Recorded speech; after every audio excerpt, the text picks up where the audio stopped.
La forma en la que se componen los miembros del Consejo de Derechos Humanos es una de las diferencias fundamentales con su predecesor. Esta diferencia fundamental reside en los mecanismos de elección. Al momento de la sustitución de la anterior Comisión de Derechos Humanos, ya habían 53 Estados miembros elegidos o electos por el ECOSOC, el Consejo Económico y Social. El Consejo de Derechos Humanos actual está conformado por miembros que son elegidos por el total de la Asamblea General mediante el voto directo y secreto. Para garantizar una representación geográfica equitativa, la resolución 60/251 en su párrafo séptimo establece un número predefinido de escaños para cada grupo de estados de acuerdo a su ubicación geográfica.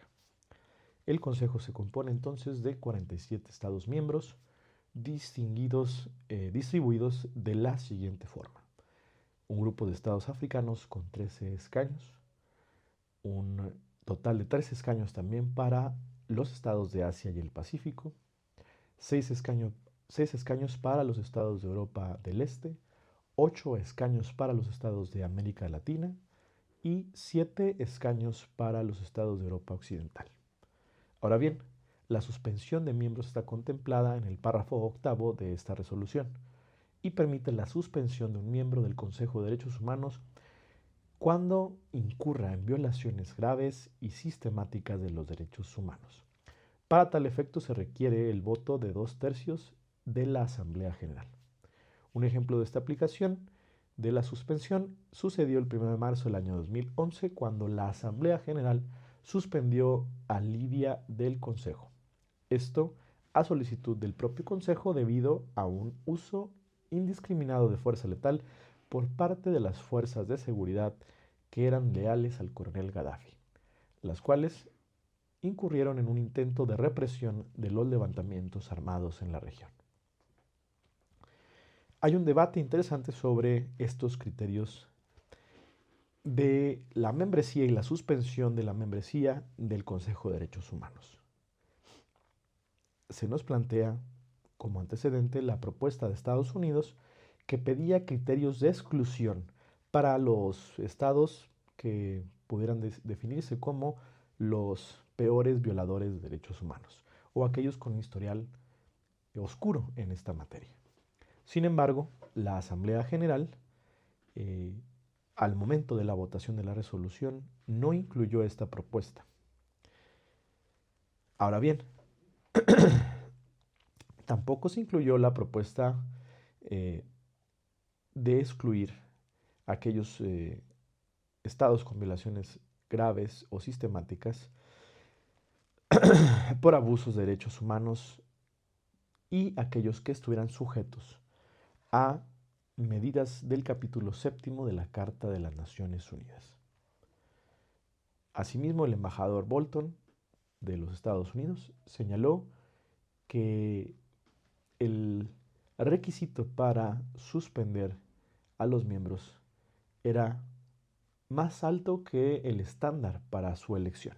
para su inclusión en un primer momento, el cual, como ya vimos, es 2/3 partes de los miembros de la Asamblea General. Es con base en esta contradicción o esta situación que surge la crítica debido a el caso que mencionamos como ejemplo, en particular del Estado de Libia, que había sido acusado de ser una máquina represiva al momento en el que fue electo. Y esto fue confirmado con posterioridad con la suspensión a la cual fue sujeto en el año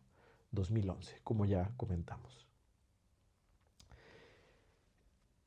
El voto negativo, entonces, de algunos estados se dio en la votación de esta resolución, como ya mencionamos en el video pasado,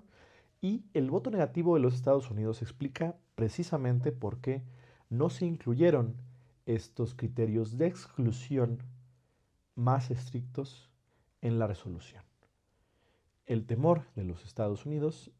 es que el Consejo de Derechos Humanos fuera igualmente criticado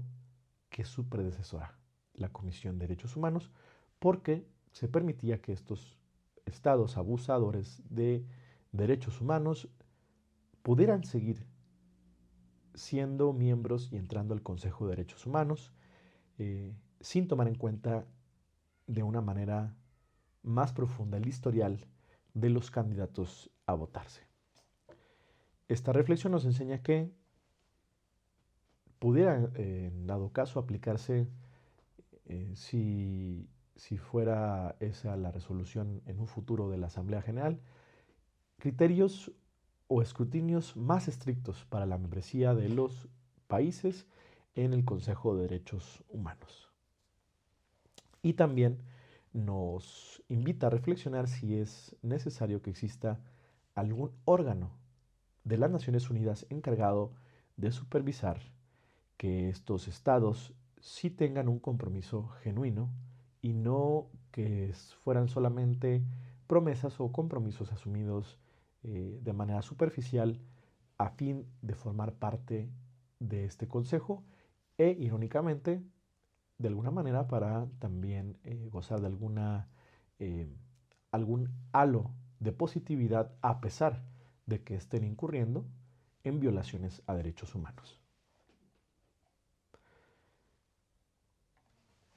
¿Ustedes qué opinan en alguno de los foros que